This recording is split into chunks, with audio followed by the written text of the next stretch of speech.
Everyone, मैं हूं Neha and welcome back to my channel Neha's academy. कैसे हैं आप सब? होपफुली आप सब बहुत अच्छे होंगे। तो आज की क्लास में हम कंटिन्यू करने वाले हैं बोट एंड स्ट्रीम की क्लास। इसके पहले 2 क्लासेस हो चुकी हैं, जिसमें हमने फर्स्ट क्लास में बेसिक्स किया था, जिसमें हमने फार्मूला देखा, क्वेश्चंस पे फार्मूला को पुट करके देखा, कुछ ऐसी इजी स्टेप्स भी देखे जिसके थ्रू हम क्वेश्चन को कर सकते हैं। सेकंड क्लास में हमने सिर्फ क्वेश्चंस देखा और उसमें भी हमने कुछ ट्रिक्स भी यूज़ किए, क्वेश्चन को कैसे इजी तरीके से कर सकते हैं वो भी देखा। एंड आज लास्ट क्लास है, इस क्लास में भी हम कुछ ऐसे क्वेश्चन देखेंगे जो देखने में बहुत ही हार्ड लगते हैं, बहुत ही हार्ड लेवल के लगते हैं, पर आप जब उसको करोगे ना तो बहुत ही ईजीएस्ट वे में हो जाएगा। तो ये सब कुछ होगा आपको इन तीनों क्लास के देखने के बाद। तो मैथ्स जो है वो प्रैक्टिस का चीज़ है, जब तक आप प्रैक्टिस नहीं करते तब तक आपको मैथ्स सही नहीं लगता। तो प्लीज़ आप प्रैक्टिस भी करते रहें एंड कमेंट में ज़रूर बताएं कि अगर आपको इस बोट एंड स्ट्रिंग की क्लास से रिलेटेड कोई भी परेशानी होती है, कोई भी डाउट होता है, तो उसे मैं क्लियर करने की ज़रूर कोशिश करूँगी। तो वीडियो में लास्ट तक ज़रूर बने रहिएगा, क्योंकि आज भी कुछ अच्छे अच्छे क्वेश्चंस हैं जिसको आप करेंगे तो आपको बहुत ही खुशी होगी। तो चलिए बिना किसी देरी के शुरू करते हैं हमारी ये क्लास। तो चलिए देख लेते हैं हमारी ये क्लास की कैसे आपके लिए बहुत ही हेल्पफुल होने वाली है। तो हम कर रहे थे बोट एंड स्ट्रीम एंड इसका हम थर्ड क्लास देखने वाले हैं। तो आज फिर से हम करेंगे रिकैप सेशन। रिकैप सेशन आपके लिए बहुत ही हेल्पफुल होती है कि अगर आपने पिछली क्लास करी हो, नहीं करी हो, तो ये उस टाइम के लिए भी बहुत ही हेल्प करता है। तो एंड साथ ही साथ आपको रिकॉल हो जाता है कि आपने क्या अभी तक पढ़ा हुआ है। ठीक है, तो हम कर रहे हैं boat and stream. Boat and stream में क्या है, एक बोट है, बोट की जगह पे आप मैन भी रख सकते हो, मतलब कोई आदमी भी है, या फिर आप बोट भी रख सकते हो, मतलब जो भी नदी में जिसकी एक स्पीड हो। ठीक है, नदी में जिसकी कोई स्पीड हो, तो हम उससे रिलेटेड क्वेश्चन कर रहे हैं। तो यहाँ पे स्ट्रीम भी यानी कि धारा है। ठीक है, तभी हम क्या कर रहे थे, हमने देखा कि स्पीड ऑफ स्ट्रीम जो है वो, हमने स्पीड ऑफ स्ट्रीम देखा था जो कि हमने y माना था, स्पीड ऑफ बोट और मेन जो भी है इसको हमने माना था x। ठीक है, तो इस तरीके से हमने देखा था एंड हमने देखा था कि इसमें 2 टर्म्स होते हैं, एक होता है डाउन स्ट्रीम और एक होता है अपस्ट्रीम।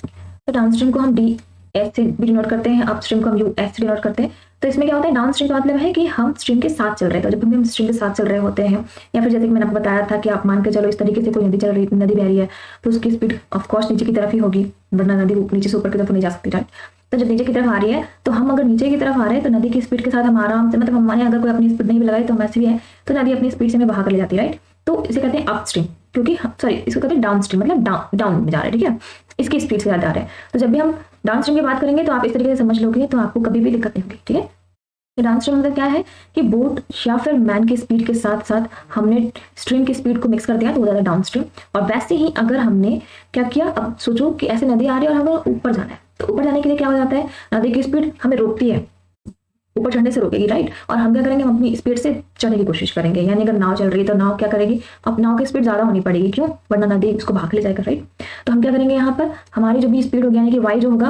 वो हमेशा x से क्या होगा, छोटा होगा, वहीं पर अपस्ट्रीम काम कर सकता है। ठीक है, तो चलिए ये देख लिया था हमने एंड साथ ही हमने इसका रेशियो भी देख लिया था कि रेशियो कैसे काम करता है। तो रेशियो जो है वो है x एंड y का रेशियो जो है वो क्या हो जाता है, x किसको बोलते हैं हम, तो x बोलते हैं d प्लस u बाई 2 को x बोलते हैं। ओके, तो हमने जब रेशियो मिलाया था इसको, तो अगर हम यहाँ पर 2 वाइज कर लेते थे तो हमारा ये क्या हो जाता है, 2 से 2 कट जाता है, तो इसकी रेशियो क्या हो जाती है, d plus you ratio d minus you. Okay, and इसी तरीके से हमने d एंड u का जो रेशियो देखा था वो क्या था, x plus y ratio x minus y. ठीक है, तो इतनी चीजें हमने देख रखी थी और हमने देखा था कि इस तरीके से हम क्वेश्चन को जस्ट ये सब याद करके भी कर सकते हैं। तो आपने ये रिकैप सेशन में देख लिया कि हमारे लिए जो बेसिक्स हैं वो क्या क्या है। तो बेसिक्स में क्या है, हमने सबसे पहले ये देखा कि स्ट्रीम एंड बोट को क्या कह सकते हैं, एंड देन उस पर हमने देखा डाउन स्ट्रीम क्या होती है, अप स्ट्रीम क्या होती है, इसके रेशियो किस तरीके से काम आते हैं। एंड साथ ही साथ जहां पे भी स्पीड की बात करेंगे हम, वहीं पर आपको पता होना चाहिए कि स्पीड, टाइम एंड डिस्टेंस, ये 3 चीजें जरूर सामने होती हैं। ठीक है, तो उसका ये फॉर्मूला हमने भी रखा था। फॉर्मूला का मतलब क्या हो गया, चाल बराबर दूरी बट्टा समय। ठीक है, बचपन में हम सब ऐसे याद करते थे इसको। ठीक है, तो ये आपको हमेशा याद रखने की जरूरत है। ये कभी भी जब भी स्पीड की बात करें, जब भी डिस्टेंस की बात करें, जब टाइम की बात करें, तो ये फॉर्मूला आपको हमेशा याद रखना चाहिए। ओके, तो ये हो गया हमारा रिकैप सेशन। हमने देख लिया कि हमें जो बेसिक्स चाहिए वो क्या क्या थे, और इसकी डिटेलिंग मैंने करी है पार्ट 1 में, तो आप उसे जरूर देखें, उसमें आपको बहुत कुछ क्लियर हो जाएगा। ये मैं क्योंकि रिकैप करा रही, तो जैसे आपने देखा है ना कि टीवी सीरियल्स में रिकैप कैसे कराते हैं, छोटी छोटी चीजें सामने आती है कि अरे पिछले बार में ये हुआ था, तो वैसे ही हम यहाँ पर रिकैप सेशन करते हैं ताकि पिछली क्लास में क्या क्या कराया है हमने वो छोटा छोटा करके देख लेते हैं। ठीक है, तो इसलिए थोड़ी जल्दी जल्दी हो रही है। तो अब चलते हैं क्वेश्चन की तरफ और देखते हैं हमारा जो क्वेश्चन नंबर क्या है वो 7। तो 7 नंबर क्वेश्चन क्या है, इसके पहले हमने 6 क्वेश्चन कर लिए हैं। फर्स्ट क्लास में 2 क्वेश्चन किया था हमने, सेकंड में हमने किया है 4 क्वेश्चन। तो ये दोनों मिला के 6 हो गए। और आज हम करने वाले क्वेश्चन, तो ये तीनों जो पार्ट है, इन तीनों पार्ट को देखने के बाद जो क्वेश्चंस आप करेंगे, ये सारे क्वेश्चंस अपने आप में बहुत ही अहम क्वेश्चंस हैं। मतलब ये क्वेश्चन हर जगह आपको हर जगह नहीं मिलेगा, ठीक है। तो आपने अगर ये कर लिया तो मुझे नहीं लगता कि आपको ये मतलब बोर्ड एंड स्ट्रीम सच में पानी बन जाएगा। जैसे इसमें पानी की बात हम कर ही रहे हैं, तो आपको पता होगा कि जब भी आप बोर्ड एंड स्ट्रीम पे क्वेश्चन करोगे तो आपने बस ये तीनों देख लिया, आपको फिर कभी नहीं भूल नहीं पाओगे, और मुझे लगता है आपको हमेशा याद भी रहेगा, और आप इसके क्वेश्चंस बहुत ही इजीली, बहुत ही आसानी से कर सकते हो। बस आपको ध्यान रखना है, जो छोटे छोटे स्टेप्स होते हैं ना, उसको आप हमेशा याद रखो, ठीक है। तो चलिए करते हैं। हमारा क्वेश्चन नंबर 7 जो है वो क्या है, speed of boat in still water is 120% of that of stream. कहता है कि शांत पानी में नाव की गति जो है धारा की गति की कितनी है, 120% है। यानी कि यहाँ पर दे दिया स्पीड ऑफ बोट, दिया नहीं है, पर उसने बताया है कि कितना कितना है, तो हम इसको कैसे मान सकते हैं, हमें पता ही है। ऑप्शंस पे हम देते हैं, तो ऑप्शन ये है हमारे पास। अब देखते हैं हम क्या है कि स्पीड ऑफ बोट क्या कहलाता है। स्पीड ऑफ बोट क्या है, x है। एंड स्ट्रीम कितना हुआ, स्ट्रीम को क्या मानते हैं हम, y मानते हैं। अभी आप देख पा रहे हो कि जो बोट की जो स्पीड है वो कितना है, 120% ऑफ दैट ऑफ स्ट्रीम। मतलब धारा की गति की कितनी 120% है। तो अगर मान लो धारा 100 है तो स्पीड कितनी हो जाएगी बोट की, 120 हो जाएगी। क्यों, क्योंकि ये इसका 120% है। तो अगर हमने स्ट्रीम की स्पीड को ही मान लिया 100, तो x क्या हो जाएगा, यानी कि स्पीड ऑफ बोट क्या हो जाएगा, 120 हो जाएगा, ठीक है। तो ऐसे करके हम रेशियो निकाल सकते हैं इसका। अब रेशियो निकालने के लिए क्या करेंगे, तो आप देखो यहाँ पे कट कट कर दो, तो आपके पास क्या आता है 6 and 5, ये रेशियो हमारा बन के आ जाता है। अभी क्या बोल रहे हैं, if the boat travels 14 kilometre in 7 hours, मतलब जो बोट है वो क्या करता है 14 किलोमीटर जाता है कितने देर में, 7 घंटे में, ठीक है। अगेंस्ट द स्ट्रीम, मतलब कि यहाँ पर अगेंस्ट द स्ट्रीम क्या हो जाएगा, देखिए जो 7 किलोमीटर जो है, सॉरी 7 आवर्स है ना, और ये 14 किलोमीटर है, ये 7 आवर्स है, तो इससे क्या निकल जाएगा, उसने कितने देर में किया, 2 किलोमीटर पर आवर से उसने इस स्पीड को तय किया, ठीक है, इस दूरी को तय किया। तो इसकी स्पीड कितनी होगी, 2 किलोमीटर पर आवर। ये क्या बोलता है, अगेंस्ट द स्ट्रीम, मतलब ये क्या है, 2 किलोमीटर जो है वो है क्या, x माइनस वाई। ओके, तो what is the speed of stream, बहुत ही इजी क्वेश्चन है। आपने ये क्वेश्चन में इसलिए लेकर के आए क्योंकि हमें परसेंटेज दिया था, तो मैंने सोचा इस टाइप के क्वेश्चन में लेके नहीं गई शायद, तो आप ये करेंगे तो बहुत अच्छे से हो जाएगा, वरना इस क्वेश्चन में कुछ भी नहीं है अगर देखा जाए तो चलिए देख लेते हैं क्या है। अब x-2 दिया हुआ है 2 किलोमीटर पर आवर। अभी आप देखोगे आपके पास क्या है यहाँ पे कि x क्या है, मान के चलो हमने x को मान लिया, ये 6k मान लिया, 6k मान लिया एंड 5k मान लिया, ठीक है। तो आप देखो 6k minus 5k is equal to 2 kilometre per hour. Okay, तो अभी देखो कि आप k निकल के आ गया हमारे पास 2। अगर k निकल करके आ गया, पूछता क्या है, speed of stream. Speed of stream मतलब 5k पूछ रहा है, इसी का तो क्वेश्चन है। तो 5k इज इक्वल टू क्या हो जाएगा, 2 × 5। तो हमारे पास आंसर क्या आ गया, 10 किलोमीटर पर आवर। तो ये हो गई स्पीड ऑफ स्ट्रीम। अगर वही पूछा होता है स्पीड ऑफ बोट पूछा होता है कितना हो जाएगा, तो जस्ट 6 के लगा देना कि 12 किलोमीटर पर आवर हो जाएगा। पर हमारे यहाँ क्वेश्चन क्या पूछा है कि स्पीड ऑफ स्ट्रीम बताओ, तो ये कितना हो गया 10 किलोमीटर पर आवर। तो आपको समझ में आ गया कि ये कैसे बना, कैसे क्वेश्चन सॉल्व हुआ। ओके, तो चलिए देखते हैं हमारा जो नेक्स्ट क्वेश्चन है वो क्या है। नेक्स्ट क्वेश्चन है, a ship sails 30 kilometre of a river towards upstream in 6 hours. मतलब एक शिप है जो क्या करती है, 6 घंटे में नदी की धारा के विपरीत 30 किलोमीटर की दूरी तय करता है। अभी देखो यहाँ पर भी दिया हुआ है क्या कि x माइनस वाई कितना हो जाएगा, 30 किलोमीटर डिवाइडेड बाय 6। क्योंकि यहाँ पे भी सेम चीज पूछा, पिछले में पूछा हुआ था कि उसने किया है क्या है, इसमें अपस्ट्रीम टुवर्ड्स क्या है, राइट। मतलब यहाँ पे भी x माइनस वाई है, पिछली क्लास में भी x माइनस वाई था, पिछले क्वेश्चन में, सॉरी। तो अभी आप देख पा रहे हो कि 30 किलोमीटर दूरी से तय की, कितने देर में तय की, 6 आवर्स में तय की। कैसे की, x माइनस वाई के थ्रू की। तो यहाँ पर क्या हो जाएगा, x minus y is equal to 5 kilometre per hour. अभी देखो, how long will it take to cover the same distance upstream. अभी क्या बोल रहा है कि अगर वो धारा के अनुकूल यानी कि डाउनस्ट्रीम में वो सेम दूरी को तय करने में कितना टाइम लगाएगा, जब शांत जल में धारा की गति नाव की गति की 1/4 है। बिल्कुल एक जैसा क्वेश्चन है, बस उसमें क्या हुआ था, उसमें परसेंटेज दिया हुआ था, और इसमें क्या है, इसमें आपको 1/4 दिया हुआ है। कुछ ऐसे टर्म्स के भी क्वेश्चन लेकर के आई हूँ मैं, ताकि आप जब भी, अभी देखो जिसने नहीं पढ़ा है अच्छे से वो क्या करेगा, वो सोचने लगेगा कि 1/4 दिया है, क्या किया है पता नहीं, ऐसे कैसे क्वेश्चन दे दिया, मैं तो नहीं बना पाऊंगी, हम इसको स्किप कर जाते हैं। पर एक क्वेश्चन आपके लिए, अगर आप SSC की बात करो तो आपके लिए, अगर ये CGL की बात कर रहे हो तो 3 मार्क्स के लिए वो करता है, ठीक है। अगर आप CHSL की बात कर रहे हो तो ये 2 मार्क्स ऑब्टेन करने में हेल्प कर सकता है। बैंकिंग की बात कर रहे हो तब भी 2 मार्क्स के लिए है। अगर UGC नेट की बात करो तब भी 2 मार्क्स के लिए है। अब अगर आपने पढ़ा नहीं अच्छे से तो आपके 2 मार्क्स तो गए। इन तीनों चीजों में तो आपको माइनस मार्किंग भी होती है, नेगेटिव मार्किंग होती है। तो एक तो अगर आपने कुछ भी लगा दिया तो माइनस हो जाएगा। UGC नेट में ऐसा नहीं है, नेगेटिव मार्किंग नहीं होती, तो चलो इसमें चल जाएगा, कुछ भी आपने लगा दिया। बट इसमें कुछ भी नहीं लगा सकते, तो आपको क्वेश्चन को अच्छे से पढ़ना पड़ेगा, समझना पड़ेगा, देन उसको सॉल्व करना पड़ेगा, राइट। तो चलो देखते थे क्या है। तो देखो यहाँ पे x माइनस वाई तो हमारा निकल गया 5 किलोमीटर पर आवर। अभी क्या बोल रहा है, अभी बोल रहा है कि y जो है क्या है, if the speed of stream is 1/4 of the speed of boat in still water. It means कि अगर y जो है वो क्या है 1/4 ऑफ x है, ये है।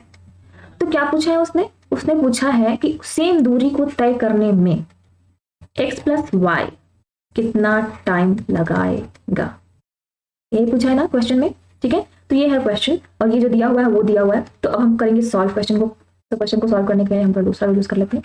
अभी आप देखो क्वेश्चन में ये पूछा है, ये बताना है हमें, ये सब दिया हुआ है, चलिए सॉल्व करते हैं। तो अभी देखो यहाँ पे y is equal to 1/4 x लिखा हुआ है, ठीक है। अब आपके पास एक और चीज दी हुई है, क्या, x माइनस वाई दिया हुआ है। अभी आप देखोगे कि हम अगर x निकालने की कोशिश करें तो 4y is equal to x है, और इस चीज को हम लेके चलते हैं तो क्या हो जाएगा यहाँ पे x minus y is equal to 5।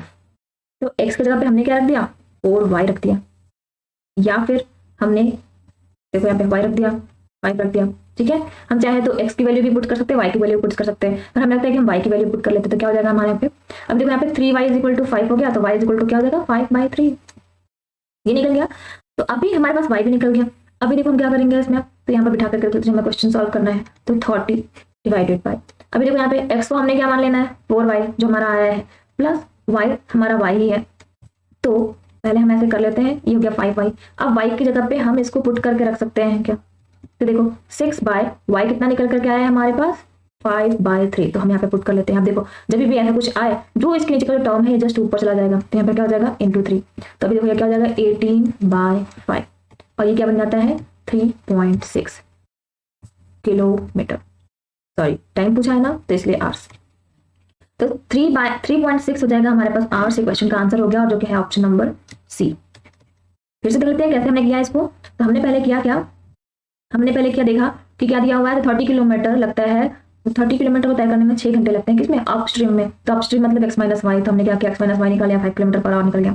फिर हमने क्या किया, देखा कि वो पूछ रहे कि सेम डिस्टेंस को करने में डाउनस्ट्रीम को कितना टाइम लगेगा, मतलब कि सेम डिस्टेंस यानी कि 30 किलोमीटर को पूरा करने में डाउनस्ट्रीम यानी कि x प्लस वाई को टाइम कितना लगेगा। तो ये क्वेश्चन में पूछ दिया था। हमने एक बार चीज देखा कि if the speed of the stream is 1/4 of the speed of boat in still water, यानी कि y इज इक्वल टू क्या है 1/4 ऑफ x है, ठीक है। एंड देन हमें जब ये मिल गया था तो हमने इसके थ्रू यहाँ पर y निकाल लिया। अगर हमने y निकाल लिया तो हम यहाँ पर क्या कर लेंगे, जो हमें फाइंड करना है उस पर पुट कर देंगे, और देन हमारा आंसर आ जाएगा। तो हमारा आंसर क्या हो गया 3.6 आवर्स हो गया। तो option number C is the correct answer. Okay, तो आपको समझ में आ गया कि किस तरीके से हम क्वेश्चन को सॉल्व कर रहे हैं। नेक्स्ट देख लेते हैं, हमारा क्वेश्चन है 9 नंबर क्वेश्चन। अगर आपको क्वेश्चन एंड वीडियो अच्छी लगी हो तो प्लीज वीडियो को लाइक करते हुए चले। चलिए देख लेते हैं 9 नंबर क्वेश्चन है, the speed of the motor boat is that of the stream of water that is 36:5। आज के सारे क्वेश्चन रेशियो वाइज में आपको जरूर सॉल्व करने को मिलेंगे, क्योंकि रेशियो वाइज क्वेश्चन को सॉल्व करके ना आप बहुत इजीली क्वेश्चन सॉल्व कर लेते हो, तो ये तो बहुत अच्छी बात है। ओके, तो देखते हैं, the speed of the motor boat is that of the stream of water that is 36:5।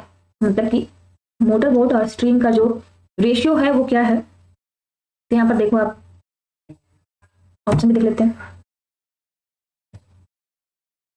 तो x एंड y का रेशियो दिया हुआ है 36:5।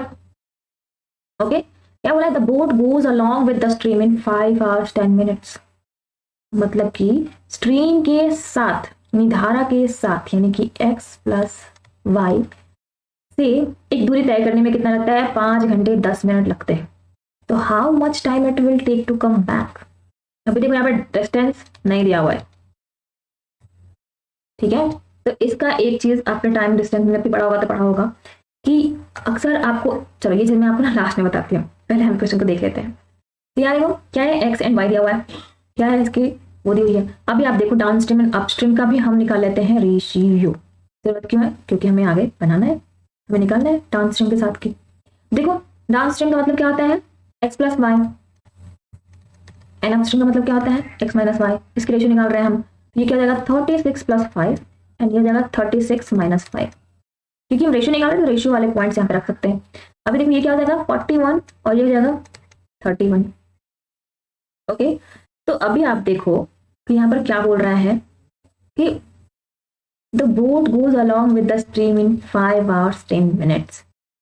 5 hours 10 minutes का मतलब क्या होता है, तो इसको हम अगर दिखा ले मिनट में बता देते तो क्या हो जाता है, ये 5 into 60 is equal to 300 plus 10, यानी कि 310 मिनट्स। ओके, ये क्या लग जाता है 310 मिनट लग रहे हैं इसको, किसको कितने में जाने में, x प्लस वाई करने में। एक और चीज, ये जो है ये क्या है, स्पीड की चीज है। आपको एक चीज मैं बताने वाली थी जब भी डिस्टेंस रिलेटेड, वो भी बता देती हूँ। देखो जब भी डिस्टेंस कांस्टेंट होना तो स्पीड एंड टाइम का जो रिलेशन होता है वो हो जाता है जस्ट ऑपोजिट हो जाता है, मतलब क्रॉस रिलेशन हो जाता है। यानी कि अगर स्पीड की रेशियो दी हुई है तो टाइम की रेशियो जस्ट इधर से इधर हो जाएगी, पलट जाएगी। तो यहाँ पर क्या हो जाएगा 41 और यहाँ पर हो जाएगा 31। ये चीज आपको हमेशा याद रखना होता है कि जब भी डिस्टेंस कांस्टेंट हो तो स्पीड एंड टाइम का जो रिलेशन होता है वो इनवर्स रिलेशन हो जाता है। क्या हो जाता है, इनवर्स रिलेशन हो जाता है। वैसे ही अगर स्पीड वो हो तो डिस्टेंस एंड टाइम का इनवर्स रिलेशन हो जाता है। पर अगर टाइम कांस्टेंट हो तो डिस्टेंस एंड स्पीड क्या हो जाते हैं, जस्ट इक्वल जाते हैं। मतलब कि जो डिस्टेंस का रिलेशन होगा वही स्पीड का हो जाएगा, वही रेशियो, सेम रेशियो। ठीक है, तो ये चीज आपको बहुत ही याद करने की जरूरत है। जब भी स्पीड टाइम एंड डिस्टेंस से रिलेटेड क्वेश्चन करते हैं तो कांस्टेंट वाली चीजों को जो इनवर्स रिलेशन बनाते हैं उन चीजों को याद रखना बहुत ही जरूरी है, तभी आप क्वेश्चन को कर पाओगे। अभी आप यहाँ पे देखो क्या डिस्टेंस यहाँ पे कांस्टेंट था, तो हमने क्या किया, स्पीड जो हमारा निकल के आया था वो कितना था, ये स्पीड भी तो है ना डाउनस्ट्रीम और अपस्ट्रीम, तो स्पीड की रेशियो क्या है 41:31। अब हमने इसको जस्ट टाइम में बनाने की कन्वर्ट करने की कोशिश की तो क्या हो जाएगा, ये जस्ट इनवर्स रिलेशन हो जाएगा, यानी कि 31 इधर जाएगा 41 इधर जाएगा। अब डाउनस्ट्रीम को लगाने में कितना टाइम लगा 31 एंड अपस्ट्रीम को 41। अभी आप देखोगे कि 31 को 310 मिनट्स लाने में कितना टाइम लग जाता है, कितना लगाना पड़ेगा, 10 से मल्टीप्लाई करना पड़ेगा। तो जब हमने ये देखा कि अपस्ट्रीम के लिए टाइम लगाना पड़, सॉरी डाउनस्ट्रीम के लिए टाइम लगाना पड़ा इंटू 10, तो अपस्ट्रीम के लिए भी टाइम लगाना पड़ेगा इंटू 10, तो ये क्या हो जाएगा 410 और ये हमारा पहले से दिया हुआ था क्या 310, राइट। अब 410 यानी कि हमने क्या करना है, हमारा निकालना ही है कि इसके साथ निकालना है कि कम बैक में, मतलब कि x माइनस वाई वाला टर्म निकालना है कि कैसे आएगा, इसका टाइम कितना लग जाएगा, तो टाइम कितना लग जाएगा 410। अब 410 क्या है, मिनट्स में है। अब हम इसको क्या करेंगे, आवर्स में कन्वर्ट करेंगे, तो कैसे करेंगे y60। अब y60 कर देंगे तो ये क्या हो जाएगा 40/6 आवर्स। तो ये क्या हो जाएगा आपका आंसर। क्वेश्चन में कुछ भी नहीं है, आपको लग रहा होगा कि थोड़ा टाइम लग रहा है, बट बहुत ही इजीली बना सकते हो आप। यहाँ देखो ऑप्शन नंबर बी हो जाएगा करेक्ट आंसर। कैसे बनाया हमने, पहले हमने रेशियो निकाला एक्स एंड वाई का 36:5 जो कि ऑलरेडी दिया हुआ है क्वेश्चन में, एंड तब हमने निकाला डाउनस्ट्रीम एंड अपस्ट्रीम का। वो इसलिए क्योंकि डाउनस्ट्रीम का दिया हुआ है, अपस्ट्रीम का नहीं दिया हुआ है, ऐसे का क्वेश्चन पूछ रहा है, तो हमने क्या किया, हमने किया बस उसका रेशियो निकाल दिया। तो रेशियो कैसे निकाल दिया हमने, x plus y is to x minus y. ये डाउनस्ट्रीम और अपस्ट्रीम का रेशियो होता है, जो मैंने पहली क्लास में पहली बार में बताया था। तो रेशियो निकला, स्पीड का रेशियो निकल गया। अब स्पीड एंड टाइम के बीच का इनवर्स रिलेशन कैसे बन गया, क्योंकि डिस्टेंस क्या था कांस्टेंट था, तो हमने इसका इनवर्स रिलेशन बना दिया। इनवर्स रिलेशन जैसे ही बनाइए तो अभी आप देखोगे कि हमने जो इसका मिनट निकाल लिया कि ये मिनट कितने हो जाते हैं, क्योंकि मिनट्स में थे तो हमने इसको मिनट में पूरा कन्वर्ट कर दिया, आवर्स एंड मिनट्स को। तो ये क्या हो गया 310 मिनट्स। अब इसको हमने कन्वर्ट कर दिया तो क्या हुआ इंटू 10 कर दिया, तब सेम चीज तो इसमें भी लगेगी ना इंटू 10, क्योंकि रेशियो हटाया तो हमने इतना कर दिया। तो यहाँ पे क्या हो गया 410 मिनट्स। अब 410 मिनट्स को हमने क्या कर दिया, उसको कन्वर्ट कर दिया, तो क्या हो जाएगा 41/6। तो ये हो गया आपका आंसर। होपफुली आपको क्वेश्चन अच्छे से समझ में आया होगा और बहुत ही इजीली समझ में आया होगा। तो चलिए देखते हैं हमारा लास्ट क्वेश्चन है वो क्या है। लास्ट क्वेश्चन है, two places are 125 kilometre apart. अभी देखो थोड़ा हार्ड क्वेश्चन बहुत लास्ट में, क्योंकि हम ये एक सीरीज वाइज जाएंगे तो हमें बहुत अच्छा लगेगा। अब हम स्टार्टिंग में हार्ड क्वेश्चन कर देंगे तो बाद में बहुत इजी करेंगे तो लोगों को लगेगा कि अभी तो कुछ भी नहीं, आप छोड़ो, क्योंकि हमने पहले ही हार्ड क्वेश्चन कर लिया, पहले ही बहुत डिफिकल्टीज पे चले गए। तो इसीलिए क्वेश्चन का ना एक पैरामीटर होता है कि हम चलो पहले छोटे से चले, थोड़े से फिर बड़े, फिर बड़े, फिर बड़े, असेंडिंग ऑर्डर में आना चाहिए, डिसेंडिंग ऑर्डर में नहीं। तो इसलिए थोड़े हार्ड क्वेश्चन सबसे लास्ट में। तो देखते हैं क्या है, two places are 125 kilometre apart. मतलब कोई प्लेस है, इनकी दूरी कितनी है, अब मान के चलो हमने यहाँ पे ए मान लिया, इसको बी मान लिया, कितना दूर है 125 kilometre. Two boats starts from both places. अभी देखो एक बोट जो है, अब मान के चलो किसी बोट का नाम है पी, इसका कलर दूसरा बना देते हैं। तो हमने चलो देख यहाँ पे एक पी है एक क्यू है, इन्होंने शुरू किया जाना। अभी देखो अगर जो भी प्लेसेस हैं, अब ये जो प्लेसेस हैं, क्योंकि हम यहाँ पे अपस्ट्रीम डाउनस्ट्रीम क्वेश्चन कर रहे थे, जाहिर सी बात है जो प्लेस है ये नदी के थ्रू जैसी है, ठीक है, मतलब ये नदी है। तो अब बोट से जा रहे हैं तो बिल्कुल नदी ही होगी। तभी देखो पी एंड क्यू जो बोट है, इन्होंने दोनों प्लेसेस से स्टार्ट कर दिया सेम टाइम पे एक दूसरे की तरफ। तो हो सकता है इधर वाला अपस्ट्रीम सॉरी डाउन स्ट्रीम के जैसे जा रहा हो, इधर वाला जो क्या हो रहा हो अपस्ट्रीम के जैसे जा रहा हो।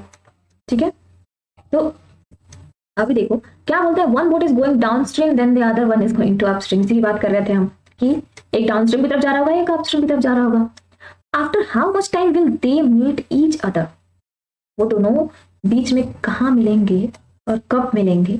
Will they meet each other if their speed in still water are, अभी देखो यहाँ पे इनकी स्पीड क्या है 14 किलोमीटर पर आवर, ये नाव की स्पीड है स्टिल वाटर में, एंड इसकी स्पीड क्या है 11 किलोमीटर पर आवर। अब यहाँ पे एक और चीज ध्यान में रख लो, ये क्या हो जाएगा, ये इधर से जा रहा है तो इसमें 14 माइनस वाई, अब स्ट्रीम की स्पीड तो है ना। अब एक और चीज, स्ट्रीम की स्पीड दोनों में क्या होगी सेम होगी, क्योंकि सेम नदी है ना। अब यहाँ पे अलग स्पीड यहाँ पे अलग स्पीड तो बना के नहीं रखेगी, राइट। तो स्पीड जो क्या है वो स्ट्रीम की तो सेम है, यानी कि दोनों में वाई। अभी देखो यहाँ पर वाई प्लस हो जाएगा, क्यों, क्योंकि ये डाउन स्ट्रीम की तरफ जा रहा है, और यहाँ पे क्या हो जाएगा माइनस में, क्यों, क्योंकि ये अप स्ट्रीम की तरफ जा रहा है। बीच में कहीं पे इनको मिलना है, अब बताना है कि कितने देर में मिलेंगे। ठीक है, ऐसे क्वेश्चन आपको ट्रेन में भी देखने को मिल सकते हैं, बट ट्रेन जब हम क्लास करेंगे तब हम उसमें वो क्वेश्चन करेंगे। तो अभी हम देख लेते हैं बोट एंड स्ट्रीम के साथ ये क्वेश्चन। तो अभी आप देखो क्वेश्चन तो है ना बहुत हार्ड, अब पता नहीं कैसे बनेगा कैसे बनेगा, बहुत डिफिकल्ट है क्वेश्चन को बनाना। पर मुझे नहीं लगता कि बहुत डिफिकल्ट है क्वेश्चन को बनाना। फिर देख लेते हैं, तो टाइम पूछ रहा है कि टाइम बताओ कितना टाइम लगेगा। तो टाइम लगाने के लिए हम जैसे हमने तोड़ के पढ़ा ना क्वेश्चन, वैसे तोड़ के बना के देखते हैं कि बनता है कि नहीं बनता है। तो टोटल दूरी कितनी है 125। अब एक तरफ से जो स्पीड जा रही है वो कितनी है 14 प्लस वाई, एंड दूसरी स्पीड कितनी है 11 माइनस वाई। दोनों की स्पीड मिला करके तो 125 पर जा रहे हैं ना हम। ठीक है, अब दोनों में टाइम देखना है, क्योंकि एक माइनस की स्पीड से जा रहा है एक प्लस की स्पीड से जा रहा है, दोनों बढ़ तो रहे हैं एक दूसरे की तरफ लेकिन दोनों सेम दूरी तय कर रहे हैं। तो हम यहाँ पे नीचे पे क्या कर देंगे प्लस कर देंगे। आपको ट्रेन में बताऊंगा तो बताऊंगी प्लस क्यों करते हैं। ठीक है, क्योंकि दोनों की स्पीड बढ़ रही है, ठीक है, एक दूसरे की तरफ आ रही है। अगर यही दोनों एक दूसरे की साइड से जा रहे होते ना ऐसे, मतलब दोनों डाउन स्ट्रीम में जा रहे होते हैं, फिर दोनों अप स्ट्रीम में जा रहे होते हैं, तो हमें माइनस करते थे, क्योंकि दोनों की स्पीड एक दूसरे को ऑपोज कर रही है, मतलब ये उससे आगे निकलने की कोशिश कर रहे हैं, पर दोनों एक दूसरे की तरफ बढ़ रहे हैं। तो तरफ बढ़े तो दोनों की स्पीड तो इक्वल आएगी, मतलब ऐड करना पड़ेगा, क्योंकि दोनों एक दूसरे की तरफ आ रहे हैं, तो इसकी स्पीड भी इसी में ऐड हो जाएगी, इसकी स्पीड भी इसी में ऐड हो जाएगी, क्योंकि दोनों एक दूसरे की तरफ आ रहे हैं। तो इसलिए हमने यहाँ पे क्या कर दिया, स्पीड को क्या कर दिया ऐड कर दिया। ओके, तो ये डिस्टेंस ये ऐड किया हमने, यहाँ पे टाइम निकालना है। अब देखो टाइम निकालने के लिए क्या करना है, तो 125 किया, ये किया 14 एंड 11 को जोड़ दिया यानी कि 25, ये plus y minus y cut जाएंगे, तो यहाँ पे क्या हो जाएगा 5 किलोमीटर। तो टाइम निकाल रहे हैं हम, सॉरी, तो यहाँ पे क्या हो जाएगा 5 आवर्स। बन गया ना क्वेश्चन, है ना। अभी देखो हमने इतना बड़ा लंबा कुछ किया, क्वेश्चन कैलकुलेट किया तो हमारा क्वेश्चन आया, पर ये क्यों किया, क्योंकि इसको समझाना था। अभी आपको एक बात बता दो, जब भी ऐसा कोई क्वेश्चन आए जिसमें आपको कोई भी एक चीज नहीं दिया हुआ है, मतलब कांस्टेंट दिया हुआ है, दोनों तो इक्वल है ना, तो y की कहीं जरूरत लग रही है आपको, है नहीं ना, तो क्या कर देते हैं यहाँ पर हम डायरेक्ट कर देते हैं 125 divided by 14 plus 11 is equal to 5 kilometre, sorry 5 hours. ऐसे आंसर आ जाता। क्यों आया था, क्योंकि हमने जब भी y का कांस्टेंट दोनों में इक्वल है तो हमें कोई दिक्कत ही नहीं है उसको रखने की, क्योंकि हमें ऐसे भी पता है कि दोनों एक माइनस में एक प्लस में दोनों हट ही जाएगा, तो हमें इतना लंबा करने की जरूरत भी नहीं है, हम डायरेक्टली कर सकते हैं। लेकिन ये कब होगा, जब आप प्रैक्टिस करोगे। आप जब भी कोई भी क्वेश्चन करते हो, मैथ्स का हो, रीजनिंग का हो, किसी भी चीज का हो, प्रैक्टिस करते हो तो आपके लिए एकदम बहुत ही ईजी हो जाता है। तो आप ना खुद से ऐसे ट्रिक्स बना लेते हो, खुद से टिप्स बना लेते हो कि अरे मैं ना इसको ऐसे कर सकता हूँ, बहुत ईजी होगा, बहुत आसानी से हो जाएगा। लेकिन जब आप पहली बार कर रहे हो या फिर बहुत कम करते हो, पढ़ाई अच्छे से नहीं कर पाते हो, तो आपको दूसरों के टिप्स एंड ट्रिक्स देखने की जरूरत पड़ती है। और अगर आप प्रैक्टिस करते हो तो खुद ही बना लो ना, क्या दिक्कत है, किसी और से जाने की जरूरत ही नहीं।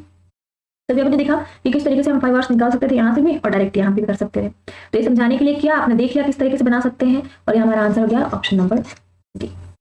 तो जब भी आप क्वेश्चन करते हो, आप हमेशा याद रखो, हमेशा ध्यान में रखो ये चीज कि आपको प्रैक्टिस जरूर करनी है, because practice makes perfect, right. और जब भी आप कॉम्पिटिशन की तैयारी कर रहे हो तो आपको प्रैक्टिस करना बहुत ही इंपॉर्टेंट है, क्योंकि सिर्फ आप अकेले नहीं हो इस दौड़ में, इतनी भीड़ है ना कॉम्पिटिशन के एग्जाम के लिए, कि आप अगर आपने तैयारी नहीं की तो आप सोचो जो बहुत ज्यादा प्रिपेयर कर रहा है वही आगे सेलेक्ट होगा ना, और जिसने नहीं कर रखा है, जो सोच रहा है कि मैं चलो कर लूंगा, तो वो हमेशा पीछे रहेगा। आप ये मत सोचो कि आप आगे कर लोगे, आप टाइम बहुत वेस्ट कर रहे हो और वो टाइम दोबारा आना नहीं है आपके पास, तो टाइम को वेस्ट ना करें और प्लीज तैयारी बहुत अच्छे से करें। बाकी अगर आपको वीडियो अच्छी लगी हो तो वीडियो को लाइक जरूर करें, दोस्तों के साथ शेयर करें, क्योंकि शेयर करने से उनको भी बहुत हेल्प मिलेगी। और चैनल को सब्सक्राइब करना बिल्कुल भी ना भूलें, बेल आइकन तो जरूर प्रेस करना, क्योंकि बेल आइकन को प्रेस करते ही ना आपको जब भी कोई नई वीडियो मेरी आएगी तो उसकी नोटिफिकेशन बहुत जल्दी मिल जाएगी और बहुत ईजिली मिल जाएगी, क्योंकि बाद में फिर आपको स्क्रॉल करके भी नहीं देखना पड़ेगा कि हिस्ट्री में चेक करो मैडम ने पढ़ाया था, कौन थी वो, कहाँ थी वो, राइट। तो उसके लिए आपको बेल आइकन प्रेस कर देना चाहिए। And thank you so much for watching the video. और मैं ऐसी ही वीडियोस लेकर आती रहूंगी ताकि आपको आपके कंपटीशन लेवल के एग्जाम में बहुत हेल्प मिल सके और आप अच्छे से तैयारी कर सके। So thank you so much, bye bye. तो चलिए देख लेते हैं हमारी ये क्लास की कैसे आपके लिए बहुत ही हेल्पफुल होने वाली है। तो हम कर रहे थे बोर्ड एंड स्ट्रीम एंड इसका हम थर्ड क्लास देखने वाले हैं। तो आज फिर से हम करेंगे रिकैप सेशन। रिकैप सेशन आपके लिए बहुत ही हेल्पफुल होती है कि अगर आपने पिछली क्लास करी हो नहीं करी हो तो ये उस टाइम के लिए भी बहुत ही हेल्प करता है। तो एंड साथ ही साथ आपको रिकॉल हो जाता है कि आपने क्या अभी तक पढ़ा हुआ है, ठीक है। तो हम कर रहे हैं board and stream. Board and stream में क्या है, एक बोर्ड है, बोर्ड की जगह पे आप मैन भी रख सकते हो, मतलब कोई आदमी भी है, या फिर आप बोर्ड पे रख सकते हो, मतलब जो भी नदी में जिसकी एक स्पीड हो, ठीक है, नदी में जिसकी कोई स्पीड हो, तो हम उससे रिलेटेड क्वेश्चन कर रहे हैं। तो यहाँ पे स्ट्रीम भी यानी कि धारा है, ठीक है। तभी हम क्या कर रहे थे, हमने देखा कि स्पीड ऑफ स्ट्रीम जो है वो, हमने स्पीड ऑफ स्ट्रीम देखा था जो कि हमने वाई माना था। स्पीड ऑफ बोट और मेन जो भी है इसको हमने माना था एक्स, ठीक है। तो इस तरीके से हमने देखा था एंड हमने देखा था कि इसमें दो टर्म्स होते हैं, एक होता है डाउन स्ट्रीम और एक होता है अपस्ट्रीम। तो डाउन स्ट्रीम को हम डी एस से भी डिनोट करते हैं, अपस्ट्रीम को हम यू एस से डिनोट करते हैं। तो इसमें क्या होता है, डाउन स्ट्रीम का मतलब है कि हम स्ट्रीम के साथ चल रहे हैं। तो जब भी हम स्ट्रीम के साथ चल रहे होते हैं, या फिर जैसे कि मैंने आपको बताया था कि आप मान के चलो इस तरीके से कोई नदी चल रही, नदी बह रही है, तो उसकी स्पीड ऑफकोर्स नीचे की तरफ ही होगी, वरना नदी नीचे से ऊपर की तरफ नहीं जा सकती, राइट। तो जब नीचे की तरफ आ रही है तो हम अगर नीचे की तरफ आ रहे हैं तो नदी की स्पीड के साथ हम आराम से, मतलब हमारे अगर कोई अपनी स्पीड नहीं भी लगाए तो हम ऐसे भी है तो नदी अपनी स्पीड से हमें बहा कर ले जाती है, राइट। तो इसे कहते हैं अपस्ट्रीम, क्योंकि सॉरी इसको कहते हैं डाउन स्ट्रीम, मतलब डाउन में जा रहे हैं, ठीक है, इसकी स्पीड से जा रहे हैं। तो जब भी हम डाउन स्ट्रीम की बात करेंगे तो आप इस तरीके से समझ लोगे तो आपको कभी भी दिक्कत नहीं होगी, ठीक है। डाउन स्ट्रीम मतलब क्या है कि बोट या फिर मैन की स्पीड के साथ साथ हमने स्ट्रीम की स्पीड को मिक्स कर दिया तो वो ज़्यादा डाउन स्ट्रीम। और वैसे ही अगर हमने क्या किया, अब सोचो कि ऐसे नदी आ रही है और हमें ऊपर जाना है, तो ऊपर जाने के लिए क्या हो जाता है, नदी की स्पीड हमें रोकती है, ऊपर चढ़ने से रोकेगी, राइट। और हम क्या करेंगे, हम अपनी स्पीड से चढ़ने की कोशिश करेंगे। यानी अगर नाव चल रही है तो नाव क्या करेगी, अब नाव की स्पीड ज्यादा होनी पड़ेगी, क्यों, वरना नदी उसको भाग ले जाएगा, राइट। तो हम क्या करेंगे, यहाँ पर हमारी जो भी स्पीड होगी यानी कि वाई जो होगा वो हमेशा एक्स से क्या होगा, छोटा होगा, वहीं पर अपस्ट्रीम काम कर सकता है, ठीक है। तो चलिए ये देख लिया था हमने एंड साथ ही हमने इसका रेशियो भी देख लिया था कि रेशियो कैसे काम करता है। तो रेशियो जो है वो है एक्स एंड वाई का रेशियो जो है वो क्या हो जाता है, एक्स किसको बोलते हैं हम, तो एक्स बोलते हैं डी प्लस यू बाई 2 को एक्स बोलते हैं, ओके। तो हमने जब रेशियो मिलाया था इसको, तो अगर हम यहाँ पर 2 वाइज कर लेते थे तो हमारा ये क्या हो जाता है, 2 से 2 कट जाता है, तो इसकी रेशियो क्या हो जाती है, D plus you ratio D minus you, okay. And इसी तरीके से हमने डी एंड यू का जो रेशियो देखा था वो क्या था, x plus y ratio x minus y, ठीक है। तो इतनी चीजें हमने देख रखी थी और हमने देखा था कि इस तरीके से हम क्वेश्चन को जस्ट ये सब याद करके भी कर सकते हैं। तो आपने ये रिकैप सेशन में देख लिया कि हमारे जो बेसिक्स हैं वो क्या क्या है। तो बेसिक्स में क्या है, हमने सबसे पहले ये देखा कि स्ट्रीम एंड बोर्ड को क्या कह सकते हैं, एंड देन उस पर हमने देखा डाउन स्ट्रीम क्या होती है, अप स्ट्रीम क्या होती है, इसके रेशियो किस तरीके से काम आते हैं। एंड साथ ही साथ जहां पे भी स्पीड की बात करेंगे हम, वहीं पर आपको पता होना चाहिए कि स्पीड, टाइम एंड डिस्टेंस, ये 3 चीजें जरूर सामने होती हैं, ठीक है। तो उसका ये फॉर्मूला हमने भी रखा था। फॉर्मूला का मतलब क्या हो गया, चाल बराबर दूरी बट्टा समय, ठीक है। बचपन में हम तो पैसे याद करते थे इसको ठीक है। तो ये आपको हमेशा याद रखने की जरूरत है। ये कभी भी जब भी स्पीड की बात करें, जब भी डिस्टेंस की बात करें, जब भी टाइम की बात करें, तो ये फॉर्मूला आपको हमेशा याद रखना चाहिए, ओके। तो ये हो गया हमारा रिकैप सेशन। हमने देख लिया कि हमें जो बेसिक्स चाहिए वो क्या क्या थे, और इसकी डिटेलिंग मैंने करी है पार्ट 1 में, तो आप उसे जरूर देखें, उसमें आपको बहुत कुछ क्लियर हो जाएगा। ये मैं क्योंकि रिकैप करा रही हूँ, तो जैसे आपने देखा है ना कि टीवी सीरियल्स में रिकैप कैसे कराते हैं, छोटी छोटी चीजें सामने आती है कि अरे पिछले बार में ये हुआ था, तो वैसे ही हम यहाँ पर रिकैप सेशन करते हैं ताकि पिछली क्लास में क्या क्या कराया है हमने वो छोटा छोटा करके देख लेते हैं, ठीक है। तो इसलिए थोड़ी जल्दी जल्दी हो रही है। तो अब चलते हैं क्वेश्चन की तरफ और देखते हैं हमारा जो क्वेश्चन नंबर क्या है वो 7। तो 7 नंबर क्वेश्चन क्या है, इसके पहले हमने 6 क्वेश्चन कर लिए हैं। फर्स्ट क्लास में 2 क्वेश्चन किया था हमने, सेकंड में हमने किया है 4 क्वेश्चन, तो ये दोनों मिला के 6 हो गए। और आज हम करने वाले क्वेश्चंस, तो ये तीनों जो पार्ट है, इन तीनों पार्ट को देखने के बाद जो क्वेश्चंस आप करेंगे, ये सारे क्वेश्चंस अपने आप में बहुत ही अहम क्वेश्चंस हैं। मतलब ये क्वेश्चन हर जगह आपको हर जगह नहीं मिलेगा, ठीक है। तो आपने अगर ये कर लिया तो मुझे नहीं लगता है कि आपको ये मतलब बोर्ड एंड स्ट्रीम सच में पानी बन जाएगा। जैसे इसमें पानी की बात हम कर ही रहे हैं, तो आपको पता होगा कि जब भी आप बोर्ड एंड स्ट्रीम पे क्वेश्चन करोगे तो आपने बस ये तीनों देख लिया, आपको फिर कभी नहीं भूल नहीं पाओगे, और मुझे लगता है आपको हमेशा याद भी रहेगा और आप इसके क्वेश्चंस बहुत ही इजीली, बहुत ही आसानी से कर सकते हो। बस आपको ध्यान रखना है, जो छोटे छोटे स्टेप्स होते हैं ना उसको आप हमेशा याद रखो, ठीक है। तो चलिए करते हैं। हमारा क्वेश्चन नंबर 7 जो है वो क्या है, speed of boat in still water is 120% of that of stream. कहता है कि शांत पानी में नाव की गति जो है धारा की गति की कितनी है, 120% है। यानी कि यहाँ पर दे दिया स्पीड ऑफ बोट, दिया नहीं है पर उसने बताया है कि कितना कितना है, तो हम इसको कैसे मान सकते हैं, हमें पता ही है।